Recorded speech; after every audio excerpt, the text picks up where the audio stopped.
அத்தியாயம் 59. பரம்பின் தலைவனுக்கு ஆதினியை மணமுடித்து எவ்வியூருக்கு அழைத்து வந்தனர். கொண்டாட்டங்களும் கூத்துகளும் தான் எத்தனை வகை! விருந்துகளும் விளையாட்டுகளும் முடிந்தபாடில்லை. பொதுனிவாழ் வேளிர்கள் இயற்கையின் அதிநுட்பங்கள் பலவற்றை கண்டறிந்தவர்கள். தாதுக்களையும் உலோகங்களையும் நுட்பமாக ஆராய்ந்தறிந்த மாமனிதர்கள். அந்த குலமகள் பரம்புத் தலைவனை மணந்து எவ்வியூர் புகுந்தாள். மணமுடித்துச் செல்லும் குலமகளோடு 18 குடிகளை அனுப்பி வைப்பது பொதினிவேளிர்களின் குலமரபு. பச்சிலை, தாதுக்கள், உலோகங்கள், உடற்கூறுகள் என பலவற்றிலும் தேர்ந்த 18 மருத்துவ குடிகளை உடன் அனுப்பி வைத்தான் மேழகன். மதிப்பிட முடியாத மனித செல்வங்களோடு ஆதினி எவ்வியூருக்குள் நுழைந்தாள். பொதினி மலையடிவாரத்து ஊர். எவ்வியூர் பச்சைமலையின் உச்சியில் நிலை கொண்டுள்ள ஊர். மேகத்துக்குள் வாழ்வது போலவே எவ்வியூரின் பகல் பொழுது இருக்கும். நழுவி நகரும் மேகங்களுக்குள் கூந்தல் பறக்க ஓட வேண்டும் என்று ஆசை தோன்றியது ஆதினிக்கு. தான் ஒன்றும் குழந்தை அல்ல என்று மனதுக்குள் எண்ணிக்கொண்டாள். மரங்களின் எல்லா இலைகளின் மீதும் நீர் தேங்கியிருப்பதை பார்த்து கொண்டே இருந்தாள். ஆண்டின் பெரும்பான்மையான மாதங்களில் உலராத ஈரத்தோடுதான் இலைகள் இருக்கும் என்றான் பாரி. இயற்கையின் குளுமையை விட ஆதினியின் ஆழ்மனம் அதிகம் குளிர்ந்திருந்தது. மேல் மாடத்தில் நின்று இருவரும் பேசிக் கொண்டிருந்தனர். மாடத்துக்குள் மலர்படுக்கையை ஆயத்தம் செய்யும் பணி நடந்து கொண்டிருந்தது. எவ்வியூர் பெண்கள் பொதினிக்குச் சென்ற அன்று மாலைதான் மணவிழா நடந்தது. அன்றிரவு பாரிக்கும் மாதினிக்கும் தலைநாள் இரவு. பொதினியின் குலவழக்கப்படி குலசடங்குகளை செய்தனர். இரவு மலர்படுக்கை ஆயத்தமானது. படுக்கையின் நடுவில் ஆவாரம் பூவின் இதழ்களை பரப்பியிருந்தனர். அது மஞ்சள் நிறத்தால் ஆனது. அதையடுத்து அத்திப்பூவின் நீல நிறத்தாலான வளைந்த கோடுகளை உருவாக்கியிருந்தனர். 3 கோடுகளைச் சுற்றி வெண்டாழையின் வெண்மை பரவி கிடந்தது. அதன் விளிம்பு பகுதியில் செந்தாழையின் சிவப்பு அணிவகுத்திருந்தது. அது ஒரு மாயப்படுக்கை போல வண்ணத்திலும் மனத்திலும் பெரும் மயக்கத்தை உருவாக்குவதாக இருந்தது. அது பொதினியின் பூப்படுக்கை என்றால் எவ்வியூரின் மலர்படுக்கை வேறுவிதமாக இருந்தது. ஐவண்ண குறிஞ்சியினால் படுக்கையை ஆயத்தம் செய்தனர். பல்லாண்டுக்கு ஒருமுறை பூக்கும் குறிஞ்சி பச்சை மலையின் எத்திசையில் எல்லாம் பூத்து கிடக்கிறது என்பதை அறிந்து எல்லாவற்றையும் கொண்டு வந்து சேர்த்தனர். பொன்வண்ண குறிஞ்சியின் மஞ்சள் இதழ்களை படுக்கையின் நடுவில் விரித்தனர். பச்சை மலையின் வட கோடியில் மட்டுமே பூத்துள்ள மழைவண்ண குறிஞ்சியின் நீல நிற இதழ் கொண்டு நடுவில் இருந்த மஞ்சளை சுற்றி அழகிய வட்டம் அமைத்தனர். பவளக்குறிஞ்சியின் செம்மை நிற இதழ்களையும் பெருங்குறிச்சியின் வெண்மை நிற இதழ்களையும் மாற்றி மாற்றி அடுக்கினர். ஒரு சுடர் படபடத்து எரிவதைப் போன்றதொரு தோற்றம் கொள்ளச் செய்தது. வாடாக்குறிஞ்சியின் செந்நீல இதழ்களை விளிம்பெங்கும் வரிசைப்படுத்தினர். குறிஞ்சி காமத்துக்கான பூ. அதன் மனமும் வண்ணமும் கன நேரத்தில் மனித ஆழ்மனத்தை தன்னகப்படுத்திக் கொள்ளும். குறிஞ்சி பூக்கத் தொடங்கினால் காடு முழுவதும் பூக்கும். காமத்தின் தன்மையும் அதுதான். கால் விரல் நுனியிலிருந்து நெற்றியில் சுருண்டு கிடக்கும் கூந்தல் வரை எல்லாவற்றிலும் காமத்தீ இணையாக பற்றும். பற்றி எரியும் போது மிச்சமின்றி எரியும் தீ அது. மொத்த காடும் எரிவதைப் போலத்தான் இருக்கும் குறிஞ்சி பூக்கும் காலம். அதுதான் காமத்தின் காலம். காத்திருந்து எரிந்து காலகாலத்துக்கும் மணக்கும். படுக்கையின் தன்மைக்கேற்ப அதுவே மனத்தை அறையெங்கும் நிரப்பியிருக்கும். மாலை நேரத்து கதிரவன் ஒளிமங்க சிறிது நேரமே இருந்தது. சட்டென ஒரு சிந்தனை தோன்றியது பாரிக்கு. ஆதினியை அழைத்து கொண்டு மாடத்தை விட்டு கீழிறங்கி வந்தான். மாடத்தின் வெளிப்புறத்தில் புதிதாக செய்யப்பட்ட தேர் நின்றிருந்தது. குதிரைகளை அதில் பூட்டச் சொன்னான். வீரர்கள் குதிரைகளை பூட்டினர். ஆதினியை தேரில் அமர வைத்து பாரி தேரை ஓட்டினான். வீரர்களும் மற்றவர்களும் பார்த்திருக்க நாகப்பச்சை வேலியை கடந்து தேர் வெளியேறி போனது. எங்கே போகிறான் என யாருக்கும் தெரியாது. ஆதினியை தேரிலே உட்கார வைத்து சுற்றி காண்பித்து வருவான் என நினைத்தனர். ஆதினி இதுவரை தேர் பயணம் செய்ததில்லை. மாலை நேரத்து சுருங்கும் ஒலியும் சீரிப்பாயும் தேரின் ஓசையும் மலை மடிப்புகளின் இளம் பச்சையும் காண கிடைக்காத காட்சியாக இருந்தது. அவளது முகம் இயற்கையின் ஆதிச்சுவையை உணர்ந்து கொண்டிருந்தது. முறையான பாதைகள் உருவாக்கப்படாததால் வேகத்தை குறைத்து தேரை மெதுவாக ஓட்டினான் பாரி. தேர் சென்று கொண்டே இருந்தது. கதிரவன் ஒளி சிரித்து அணைய ஆயத்தமாகிக் கொண்டிருந்தது. மலை உச்சியில் ஒளி அகலுதல் விளக்கை ஊதி அணைப்பதைப் போல சட்டென நிகழ்ந்துவிடும். ஆனாலும் தேரை திருப்பாமல் முன்னோக்கி ஓட்டிச் சென்றான் பாரி. ஆதினி எதுவும் கேட்கவில்லை. மலைமுகட்டோரம் போய் தேர் நின்றது. வண்டியிலிருந்து இறங்கிய பாரி ஆதினி இறங்க உதவி செய்தான். சற்றே சிந்தித்தபடி நின்றவன் தேரிலிருந்து குதிரைகளை கழற்றிவிட்டான். அவன் என்ன செய்யப் போகிறான் என்பதை ஆதினியால் கணிக்க முடியவில்லை. உன்னை ஓரிடத்துக்கு அழைத்துச் செல்கிறேன் வா எனச் சொல்லி மலைமுகடு நோக்கி நடந்தான். ஒளி முற்றிலும் அகன்று இருள் கவிந்துவிட்டது. அவனை பின்பற்றி நடந்தாள் ஆதினி. குதிரைகளை அப்படியே விட்டுவிட்டு வந்திருக்கிறீர்களே, காட்டுக்குள் ஓடிவிடாதா? போகாது. இந்த மேட்டில் மட்டுமே முயல் புல் இருக்கிறது. அதற்கு மிக பிடித்த உணவு அதுதான். இந்த இடம் விட்டு எளிதில் அகலாது. அப்படியா என கேட்டபடி நடந்தாள் ஆதினி. இருள் முழுமையாக நிலை கொண்டு விட்டது. முகட்டை அடைந்ததும் மலையின் சரிவை நோக்கி இறங்கத் தொடங்கினான். கால்களை கவனமாக எடுத்து வை என்றான். நீருக்குள் மூழ்கும்போது உள்ளே போக போக அடர்ந்த ஓசை பெருகி வந்து காதடைக்குமே, அப்படித்தான் காட்டின் ஓசையும். நேரமாக ஆக இருள் அடரோசையாக மாறிக்கொண்டிருந்தது. சிறிதும் பெரிதுமான பாறைகளுக்கு நடுவில் ஆதினியை கவனமாக அழைத்து கொண்டு கீழிறங்கினான் பாரி. இருளுக்குள் மீன்களைப் போல் மிதந்து கொண்டிருக்கும் செடி கொடிகளின் இலைகளை கையால் தட்டியபடி நடந்த ஆதினி கேட்டாள், எங்கே போகிறோம்? குறுக்கிட்டு கிடந்த மரக்கட்டையை அகற்றி ஆதினி நடப்பதற்கு வழி அமைத்தபடி பாரி சொன்னான், நீ பொதினி மலையின் பேரதிசயத்தை எனக்கு காண்பித்தே அல்லவா? அதே போல பரம்பின் அதிசயத்தை உனக்கு காட்ட அழைத்துச் செல்கிறேன் என்றான். அன்று முழுநிலவு நாள். சிறகு நாவல் பழங்கள் மிதந்து வந்ததை தெளிவாக பார்க்க முடிந்தது. இன்று நிலவற்ற காரிருள் நாள். இந்த கும்மிருட்டில் எதை பார்க்க முடியும்? பொதினியின் அதிசயத்தை பார்க்க நிலவின் ஒளி தேவைப்பட்டது. ஆனால் பரம்பின் அதிசயத்தை தெளிவாக பார்க்க ஒளியற்ற காரிருள்தான் தேவை. ஆதினிக்கு வியப்பும் ஆர்வமும் ஒரு சேர பெருகின. ஒளியற்ற இருளில்தான் தெளிவாக பார்க்க முடியும் என்றால் அது என்னவாக இருக்கும் என்று சிந்தித்தபடியே நடந்தாள். நின்று பொறுமையாக வழிக்குறிப்புகளை கவனித்தபடி முன்னடந்தான் பாரி. இருளில் இரக்கத்தில் கால் எடுத்து வைப்பதில் கூடுதல் விழிப்புணர்வு தேவை. பாரி முன்னடப்பதால் பதற்றமில்லாமல் நடந்தாள் ஆதினி. நேரம் கூடியது. இருளின் அடர்த்தி அதிகரித்து கொண்டிருந்தது. முன்னடக்கும் பாரியின் கைப்பற்றி கீழிறங்குவதும் தோள் பிடித்து நடப்பதுமாக ஆதினி வேறொரு விளையாட்டை விளையாடியபடி வந்து கொண்டிருந்தாள். ஆனாலும் என்னதான் காண்பிக்கப் போகிறான் என்பதை கேட்காமல் இருக்க முடியவில்லை. நீங்கள் காண்பிக்கப் போகும் பரம்பின் அதிசயம் என்னவென்று தெரிந்து கொள்ளலாமா? கண்முன்னால் அதை காண்பித்துச் சொல்கிறேன். அப்போது அடையும் இன்பத்தை ஏன் இழக்க வேண்டும்? பற்றிய தோளை ஆதினியின் கை இறுகப் பிடித்தது. கால்கள் தடுமாறுகின்றனவோ என பாரி நின்றான். ஆதினி சொன்னாள், பரம்பின் பேரதிசயத்தோடு தான் நான் நடந்து கொண்டிருக்கிறேன். இந்த உணர்வு மற்ற எல்லாவற்றையும் விட மிக உயர்ந்தது. நான் புதிதாக எதையும் அடையப் போவதும் இல்லை, இழக்கப் போவதும் இல்லை. நீங்கள் தயங்காமல் சொல்லலாம் என்றாள். அவளின் சொற்களுக்குள் இருந்த காதல் பாரியை கிறங்கச் செய்தது. பிடித்து இறங்க முடியாத பள்ளம் இருந்தது. மிக பாதுகாப்போடு அவளை பிடித்து இறக்கினான். தோள் தொடுவதும் கை தொடுவதுமாகத்தான் இவ்வளவு நேரம் பயணம் இருந்தது. ஆனால் இந்த பள்ளத்தை கடந்தது அப்படியல்ல. கடக்க முடியாத பள்ளமாக பாரிக்கு தோன்றியது. ஆதினியின் உணர்வோ அதையும் கடந்ததாக இருந்தது. சற்றே கால் சரிந்து பாரியின் மேல் விழுந்தவளை தூக்கி விலக்கி நிறுத்த முடியவில்லை பாரியால். அந்த இடைவெளி உருவானால்தான் நடக்க முடியும் என தெரிந்தும் அதை உருவாக்குவது எளிதாக இல்லை. செங்குத்தாக சரிந்து கிடக்கும் மலைச்சரிவில் கும்மிரட்டில் கண்கட்டி விளையாடுவது போல காதல் விளையாடியது. பாரி சற்றே சிந்தித்து, இந்த விளையாட்டுக்குள் மனம் சிக்கிவிடக்கூடாது, கவனமாக காலடி எடுத்து வைக்க வேண்டும் என நினைத்து நடந்தான். ஆதினிக்கு அதுவெல்லாம் இல்லை. பாரி மட்டுமே அவளின் பார்வையில் இருந்தான். முன்னடந்த பாரி சொன்னான், நான் காண்பிக்கப் போவதை இதற்கு முன் மிகச்சில மனிதர்களை பார்த்திருப்பார்கள். அப்படியா என்றாள் ஆதினி.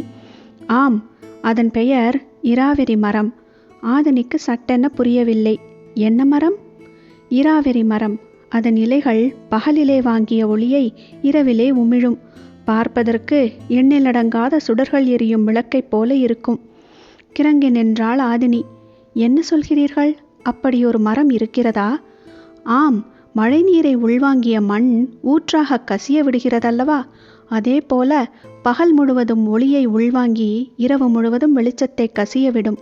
பார்ப்பதற்கு மரமே பற்றி எறிவது போல் இருக்கும். சொல் கேட்டு நின்ற ஆதினியின் தோள் தொட்டான் பாரி. கனவிலிருந்து மீண்டவளைப் போல மீண்டாள். இன்னும் எவ்வளவு தொலைவில் அந்த மரத்தை பார்க்கலாம்? சிறிது தொலைவு இறங்கினால் சரிவு பாறைகள் முடிச்சிட்டது போல் கிடக்கும். அங்கிருந்து பார்த்தால் எதிரில் இருக்கும் மலைச்சரிவில் இராவெரி மரம் தெரியும். ஆதினியால் ஆசையை அடக்க முடியவில்லை. ஒளிரும் மரத்தை பார்க்க வாய்க்கும் அந்த கணத்தை அடைய மனம் தவித்தது. இப்போதுதான் இன்னும் கவனத்தோடு நடக்க வேண்டிய இடம். எனவே பார்த்து வா என்று சொல்லியபடியே நடந்தான் பாரி. நீங்கள் எப்போது அந்த மரத்தை பார்த்தீர்கள்? காடறிய பயணப்படும் போது தேக்கன் காண்பித்தார். பல ஆண்டுகள் ஆகியிருக்குமே, அதன் பிறகு பார்க்கவில்லையா? இல்லை, பகலில் அந்த மரத்தை நம்மால் கண்டறியவே முடியாது. அந்த மரம் பகலில் எப்படி இருக்கும் என்று இன்று வரை யாருக்கும் தெரியாது. இரவு நேரத்தில் எதிர்குன்றில் நின்று பார்த்தால்தான் கண்டறிய முடியும். அதுவும் நிலவற்ற இது போன்ற காரிருள் நாளின் நள்ளிரவில் தான் நன்றாக காண முடியும். அதற்கான வாய்ப்பு இப்போதுதான் அமைந்துள்ளது என்று சொல்லியபடி அழைத்துச் சென்றான். சரிவுப்பாறைகள் முடிச்சிட்டது போல் திருகி கிடக்கும் இடம் வந்தது. அவற்றின் ஓரத்தில் நின்றபடி பார்த்தான். எதிரில் எதுவும் தெரியவில்லை. கும்மிருட்டாக இருந்தது. பாறையின் இன்னொரு முனையில் போய் பார்த்தான். அப்பொழுதும் எதிரில் மலைத்தொடர் தெரியவில்லை. தான் வந்தது சரியான பாதைதானா என சிந்தித்தான். அந்த மலைச்சரிவில் இந்த இடம் மட்டும்தான் சரிவுப்பாறைகள் முடிச்சிட்டு கிடக்கும் ஒரே இடம். எனவே தான் வந்துள்ளது சரியான இடம்தான் என்பதை முடிவு செய்த போதுதான் ஓர் உண்மை பிடிபட்டது. ஆதினியிடம் சொன்னான், நாம் சரியான இடத்துக்குத்தான் வந்துள்ளோம். ஆனால் மேகக்கூட்டங்கள் இரு மலைகளுக்கும் இடையில் முழுமையாக இறங்கி நிற்கின்றன. அதனால் எதிரில் இருக்கும் மலைத்தொடர் நம் கண்களுக்கு தெரியவில்லை. ஆதினியின் முகம் சற்றே கவலையடைந்தது. அப்படியென்றால் நம்மால் என்று பார்க்க முடியாதா? அவள் கேட்டுக்கொண்டிருந்த போதுதான் பாரிக்கு தோன்றியது, இன்னும் சிறிது நேரத்தில் மழை வந்துவிடும். நாம் இருப்பது மிகவும் ஆபத்தான இடம். பெரும் மழை என்றால் சரிவுப்பாறையில் மழைநீர் எவற்றையெல்லாம் இழுத்து கொண்டு வரும் என தெரியாது. நாம் உடனடியாக பாதுகாப்பான இடத்துக்கு போயாக வேண்டும் என்று. தொலைவில் இடியோசை கேட்டது. பறையை இழுத்து அடிக்கையில் தோளின் மீது இருக்கும் தூசி அதிர்வதைப் போல மாமலை அதிர்ந்தது. பெரும் மின்னல் ஒன்று வெட்டி இறங்கியது. மொத்த மலைத்தொடரின் மீதும் ஒளியின் கண் திறந்து மூடியது. சரிவுப்பாறையை கடந்து இடப்புறம் போவதுதான் பாதுகாப்பு என கருதிய பாரி ஆதினியின் கையை பிடித்து கொண்டு வேக வேகமாக நடந்தான். இவ்வளவு வேகமாக இருளுக்குள் நடப்பது சரியல்ல என தோன்றியது. ஆனாலும் வேறு வழியின்றி நடந்தான். அடுத்தடுத்து மின்னல்கள் இறங்கத் தொடங்கின. மின்னல் ஒளியால் தென்பட்ட பாதையை வைத்து விரைந்து அழைத்துச் சென்றான். அவன் எண்ணி வந்தது போலவே பிளவுண்ட பாறைகளுக்கு நடுவில் பெரும் குகை ஒன்று இருந்தது. விரைந்து வந்து குகைக்குள் நுழைந்தனர். கொட்டும் மழையின் கொட்டம் தொடங்கியது. எங்கும் மழையின் பேரோசை. இடியால் நடுங்கியது காடு. உரிய நேரத்தில் குகைக்குள் அண்டியதால் ஆபத்திலிருந்து தப்பித்தோம். நாம் இருப்பது மலையின் செங்குத்தான சரிவு பகுதி. மேலேறவும் முடியாது, கீழிறங்கவும் முடியாது. இந்த பகுதியில் பாதுகாப்பாக அண்டுவதற்கு இந்த ஒற்றை குகை மட்டுமே உண்டு என்று பாரி சொல்லிக் கொண்டிருந்தான். காரிருளும் அடர் மழையும் சற்றே அச்சத்தை வரவைப்பனவாக இருந்தன. மின்னல்கள் இடைவெளியின்றி இறங்கிக் கொண்டிருந்தன. ஆனாலும் மின்னல் ஒளியில் குகையின் உட்புறத்தை பார்க்க முடியவில்லை. எவ்வளவு உள்வாங்கிய குகை இது! இதற்குள் விலங்குகள் எதுவும் பதுங்கி இருக்குமோ என்ற எண்ணங்கள் தோன்றியபடி இருக்க ஆதினி அமைதியானாள். இடுப்பில் இருக்கும் சிறு வாள் தவிர பாரியிடம் வேறு ஆயுதங்கள் இல்லை என்பதையும் அவள் கவனித்தபடி இருந்தாள். மழையின் பேரோசை அடங்கும் வரை ஆதினியின் அமைதி நீடிக்கும் என்பதை உணர்ந்தான் பாரி. குகையின் நடுவில் இருந்த சிறு பாறையின் மீது ஆதினியை தோள் சாய்த்து உட்கார வைத்தான். இராவெரி மரத்தை ஆதினிக்கு காட்ட வேண்டும் என்ற ஆர்வத்தில் மேகத்தின் தன்மையை கவனிக்காமல் இருந்துவிட்டோம் என தோன்றியது. கவனித்திருந்தாலும் வராமல் இருந்திருப்போமா என்பது தெரியாது. காதல் இடி மின்னலுக்கு விலகி நடக்க தெரியாத உயிரினம் என்று மனதில் நினைத்தபடி உட்கார்ந்திருந்தான்.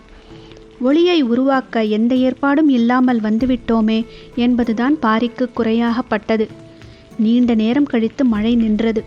அதன் பிறகுதான் நீரின் ஓசை மேலேறி வந்தது. காற்றெங்கும் ஈரம் மிதந்தபடி இருந்தது. குகையின் உள்ளொடுங்கித்தான் உட்கார்ந்திருந்தனர். ஆனாலும் நீர் தொட்டிக்குள் இருப்பது போலத்தான் இருந்தது. குளிர் நடுக்கியது. முகம் பார்க்க முடியாத கும்மிருட்டு. மழை பெய்யும் வரை விடாது வெட்டிய மின்னல் ஒளியில் அவ்வப்போது குகைக்குள் வெளிச்சம் தென்பட்டது. மழை நின்ற பிறகு இருளின் அடர்த்தி மிக அதிகமானது. பாரியின் இடது கையை இறுக பிடித்தபடி சாய்ந்திருந்தாள் ஆதினி. பொழுதாகிக் கொண்டிருந்தது. இந்நேரம் நள்ளிரவு கடந்திருக்கும். என்று நினைத்த பாரிக்கு முதன்முறையாக ஐயம் வந்தது. பொழுது நள்ளிரவை கடந்திருக்குமா இல்லையா? ஏன் குழப்பம்? ஆதினியின் பாதுகாப்பு மீதே கவனம் குவிந்திருந்ததால் பொழுதின் ஓட்டத்தை சரியாக மதிப்பிட முடியவில்லை. எப்படியோ விடிந்த பிறகுதான் குகை விட்டு அகல முடியும். ஆதினியை இங்கேயே படுக்கச் சொல்லலாம், ஆனால் அவள் படுக்க மாட்டாள் என்று எண்ணியபடியே இருந்தான். கும்மிருட்டின் அச்சம் எளிதில் மனம் விட்டு ஒழியாது, அதுவும் உள்காட்டின் அடர் குகைக்குள். ஆதினிக்கு அவ்வப்போது எழும் ஐயமே தான் கண்ணை திறந்திருக்கிறோமா மூடியிருக்கிறோமா என்பதுதான். இரண்டுக்கும் எந்தவித வேறுபாடும் இல்லாத நிலையில் பாரியின் கையை இறுகப் பற்றுவதன்றி வேறு எதையும் கவனிக்க முடியவில்லை.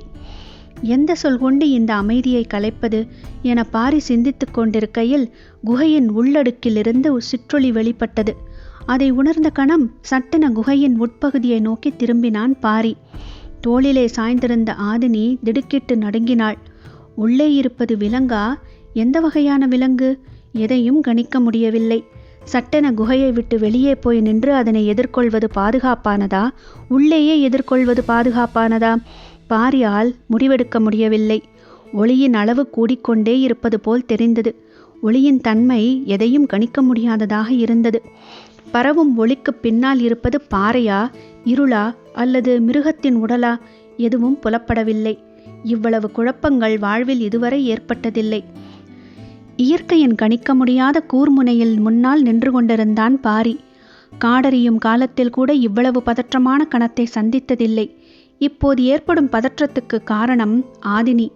எது நடந்தாலும் அவளுக்கு பாதிப்பு எதுவும் ஏற்பட்டுவிடக்கூடாது என்பதுதான். ஒளியின் அளவு கூடிக்கொண்டே இருந்தது. மஞ்சள் கலந்த வெண்ணொளி பாறை இடுக்கின் ஓரத்தில் நீரோடுவது போல் கசிந்து ஓடியது. பாரியால் புரிந்து கொள்ளவே முடியவில்லை. இது என்ன உயிரினமா, தாதுக்களின் கசிவா, அல்லது ஏதாவது ஆபத்தின் அடையாளமா? ஒன்றும் புரியவில்லை. சட்டென ஆதினியை இழுத்து கொண்டு வெளியேறிவிடலாம் என தோன்றியது. ஆனால் மனம் அதை செய்ய மறுத்தது. ஒளியின் நீளம் அதிகமாகிக் கொண்டே இருந்தது. அதன் நீளம் அதிகமாக குகை முழுவதும் செவ்வொளி பரவியது. இது என்ன என புரியவில்லை. துணிந்து அருகில் போக முடிவெடுத்தான் பாரி. ஆதினியின் இறுகிய பிடியை தளர்த்த முயற்சி செய்யும் போது பரவும் நீளொளியின் முனைப்பகுதி குச்சி போல் மேலெழுந்தது. ஒரு கணம் குப்பென வியர்த்தது பாரிக்கு. அறிவு ஐயத்தின் புள்ளியை கண்டறிந்தது. அந்த ஐயத்தை நோக்கியே சிந்திக்கத் தொடங்கியது. ஏறக்குறைய பாரி அது என்ன என்று கணிக்கத் தொடங்கினான். சற்று முன்னால் நகர்ந்து பார்ப்போம் என்று எண்ணி அதற்கு இடப்புறமாக மெல்ல நகர்ந்து பார்த்தான். அவன் கணித்தது சரியானது என்று உறுதிப்படுத்திய கணம் காடு அதிர்வதைப் போல கத்த வேண்டும் என்று தோன்றியது. ஆனால் ஆதினி அச்சமடைவாள். அதுவும் இடம் விட்டு விலகி பொந்துக்குள் ஓடிவிடும் என்பதால் மகிழ்வை அடக்க முடியாமல் அடக்கினான். அவ்வளவு நேரமும் முறையிலிருந்த ஆயுதத்தை பிடித்திருந்த வலக்கையை எடுத்து இப்பொழுது ஆதினியை இறுக அணைத்தான். அவளுக்கு காரணம் புரியவில்லை. கட்டற்ற மகிழ்வை கசியும் காதல் மொழியில் சொன்னான். ஆதினி, நீ பார்த்து கொண்டிருப்பது இந்த புவியின் பேரதிசயம். அவளுக்கு புரியவில்லை. இராவிரி மரத்தை பார்த்த பரம்பு மக்கள் பலர் உண்டு. ஆனால் பல தலைமுறைகளாக மனிதர்கள் பார்த்திராத ஒன்றை இப்போது நாம் பார்த்து கொண்டிருக்கிறோம். அச்சம் நீங்காத குரலில் பாரியின் கைகளை இழுத்து அணைத்தபடி, என்ன இது, சொல்லுங்கள் என்றாள். இதுதான் ஒளி உமிழும் வெண்சாரை, நாகர்குடியின் குலதெய்வம். இதை பார்த்தவர்கள் மரணமில்லா பெருவாழ்வு வாழ்வார்கள் என்று நாகர்கள் நம்புகின்றனர். பாரியின் சொல் ஒளியில் மிதந்தபடி இருந்தது. நேரம் ஆக ஆக அந்த குகை மிளிரும் வெண்மஞ்சள் ஒளியால் நிரம்பியது. சொற்கள் நாகர்களின் ஆதிய வரலாற்றிலிருந்து வெளிவந்து கொண்டிருந்தன. ஆதினியின் முகத்தில் பூத்த மகிழ்வுக்கு எல்லையே இல்லை. பாரியின் முகம் அதைவிட பெரும் மகிழ்வை வெளிப்படுத்தியது. பெரும் மின்னல் ஒன்று வெட்டி மீண்டும் மழை தொடங்கியது. குகைக்குள் மகிழ்வு எல்லையற்றதாக இருந்தது. அவர்கள் அதை பார்த்தபடி அப்படியே உட்கார்ந்திருந்தனர். அது பாறையின் ஓரம் அசையாமல் இருந்தது. செதில்களின் அசைவு சிற்றகளின் நாக்கு அசைவதைப் போல ஒளியை அசைத்து கொண்டே இருந்தது. காலம் காலமாக இருக்கும் கதை ஒன்று காட்சியாக மாறிக்கொண்டிருக்கும் அதிசயத்தை கண்ணருகே பார்த்து கொண்டிருந்தனர். இருவருக்கும் இமைகள் துடிக்கவில்லை. உற்று பார்த்து கொண்டிருக்கும் முகம் அசையவில்லை. ஆனாலும் ஒளியின் அளவு கூடுவதை அவர்களால் கவனம் கொள்ள முடியவில்லை. அதிசயத்தை அளவிட முடியாது. மனம் கரைந்த ஒன்றை கணக்கிட முடியாது. அதுதான் நிகழ்ந்து கொண்டிருந்தது. உற்று பார்த்து கொண்டிருந்த ஆதினி சட்டென திடுக்கிட்டு துள்ளி எழுந்தாள். என்னவென பார்த்தான் பாரி. ஆதினியின் அருகில் இருந்த பாறை இடுக்கிலிருந்து இன்னொன்று ஊர்ந்து அதை நோக்கி போய்க் கொண்டிருந்தது. பார்த்தபடி பாரியின் வலப்புறம் வந்து பதுங்கி உட்கார்ந்தாள்.